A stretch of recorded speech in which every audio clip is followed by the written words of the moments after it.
তুমুল উত্তেজনা আরামবাগ মহকুমা আদালত চত্বরে। আরামবাগ সাব ডিভিশন কোর্টের সিনিয়র ডিভিশনের সিভিল জাজ গৌতম নস্করের বিরুদ্ধে একরাশ ক্ষোভ উগড়ে দিয়ে সোমবার আরামবাগ মহকুমা আদালত স্তব্ধ করে দিলেন আইনজীবীদের একাংশ। এদিন আদালতের গেটে তালা ঝুলিয়ে দেখানো হয় বিক্ষোভ। আদালত চত্বরে উঠতে থাকে চোর চোর স্লোগান।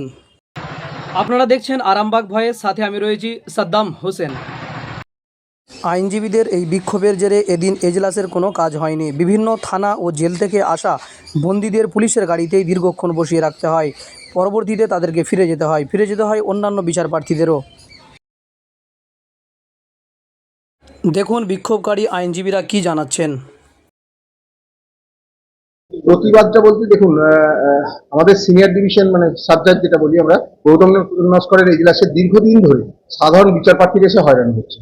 একটা জাজমেন্টের রেকর্ড, সেটা 5টা দিন পড়ছে। 80 বছরের বৃদ্ধ, তিনি সকালে এসে হাজিরা দিচ্ছেন, 5টার সময় তাকে জানানো হচ্ছে আজকে হলো না, আপনি পরের দিন আসুন, আজকে সময় নেই, আপনি পরের দিন আসুন। তাহলে একটা 80 বছরের বৃদ্ধকে 5 দিন ফেরাচ্ছেন। একটা ইনজাংশন হিয়ারিং হচ্ছে 5 মাস বাদে দিন করছে। তাহলে 5 মাস বাদে যদি ডিউটি করে, তাহলে তিনি বিচার প্রার্থী হয়ে এসে কি রিলিফ পাবেন?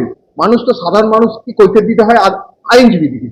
আমরা সেই সাধারণ মানুষকে কৈফিয়ত দিতে পারছি না যে কেন এই বিলম্বিত, কেন এই কারণ। কারণ আমরা চাই বিচার প্রক্রিয়া সুষ্ঠুভাবে চলুক, যাতে সাধারণ মানুষ আসে বিচার প্রার্থী হয়ে।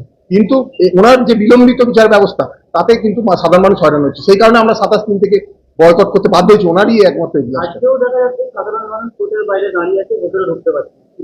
ভেতরে ঢুকতে পারছে না বলতে, দেখুন, ভেতরে ঢুকতে পারার বিষয়টা বলি যে সাধারণ মানুষ বা আমরা অ্যাকচুয়ালি চাই যে আমাদের যে আন্দোলন, মহুরি অ্যাসোসিয়েশন বা আইনজীবীরা এরা আন্দোলন করছে, তাতে আরামবাগ বার অ্যাসোসিয়েশনের পক্ষ থেকে এবং আরামবাগ ল ক্লার্ক অ্যাসোসিয়েশন যিনি আছেন, ওই দুটোর পক্ষ থেকে আমরা যৌথভাবে এই আন্দোলনটা করছি। তো আমরা চাই না কোনো বহিরাগত মানুষজন বা বহিরাগত ব্যক্তি এসে আমাদের যে আন্দোলন সেটাকে কোনোভাবে কালিমা লিপ্ত করে। কোনো রকম কোর্ট যে ডকুমেন্টস আছে, কোর্ট যে প্রপার্টিজ আছে, সেটা কোনো কারণে যদি নষ্ট হয়, তার দায় আমাদেরকে নিতে হবে। সেই কারণে আমরা এই আন্দোলনে চাই না কোনো বহিরাগত ব্যক্তি বা বাইরে থেকে কোনো লোকজন এসে।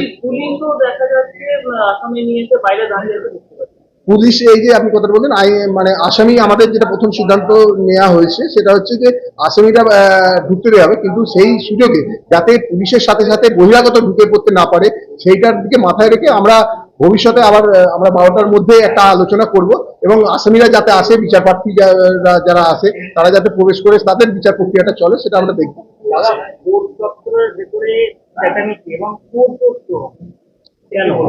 চোর চোর স্লোগান বলতে দেখুন, কোনো ওই যে বললাম প্রথমেই, আমরা কিন্তু এটা বন্ধ রাখতে পারিনি, কারণ বাইরে কিছু লোকজন তখন ছিল, আপনারা যখন ওই সমস্ত স্লোগান তুলেছে, তো তখন যখন ছিল এবং এইরকম একটা ক্যাওয়াস তৈরি হচ্ছিল, আমরা তখনই সিদ্ধান্ত নিই যে বাইরের লোকজনকে আমরা প্রোহিবিট করবো, মানে আটকে রাখবো, যাতে কোনো রকম ভাবে বিশৃঙ্খলা আমাদের আন্দোলনকে প্রভাবিত না করতে পারে। কারণ বহিরাগতরা এসে বিভিন্ন কথা বলতে পারে। এই যে আপনার কাছ থেকে শুনলাম এরকম স্লোগান দিয়েছে, এটা কখনোই আমরা বলি না বা আমরা সেটাকে সাপোর্ট করি না, কিন্তু বাইরের লোকজন এলে তো আমরা তাদের মুখ আটকে রাখতে পারবো না, সেই জন্য হয়েছে এবং সেই কারণে আমরা মেইন গেটটা বন্ধ রাখতে হয়েছে।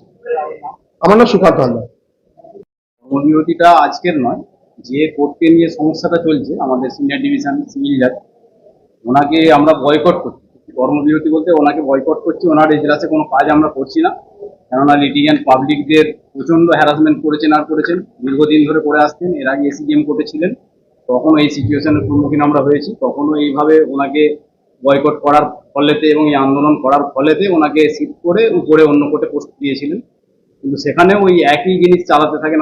আমরা বহুদিন ধরেই চেষ্টা করে ওনাকে কোনোভাবেই পথে আসার কারণে আমরা বাধ্য হয়ে মার্চের 27 তারিখ থেকে ওনার এজলাস বয়কট চলছে। টোটাল কোনোরকম কোনো কাজকর্ম আমরা করি না এবং উনি লিটিগেন্ট পাবলিকদের সাথে দুর্ব্যবহার করেন, কোনো কাজ, কোনো রিলিফ দেন না। সারাদিন বসিয়ে রেখে সন্ধ্যেবেলায় এটা হলো না, আপনি বাড়ি যান, এটা হবে না, আপনি কেন এটা নিয়ে বসে আছেন, ব্যবহার করেন এবং অন্যান্য নানা রকম সমস্যা ওনার এজলাসে হয়েছে। সে কারণে আমরা উপরে অনেকবার জানিয়েছি, বিভিন্ন জায়গায় জানিয়েছি, সেগুলোতে কোনো কিছু কাজ না হওয়াতে আমরা বাধ্য হয়ে ওনার এজলাস বয়কট করার সিদ্ধান্ত নিয়েছি এবং দীর্ঘ প্রায় 4 মাস হতে চলেছে।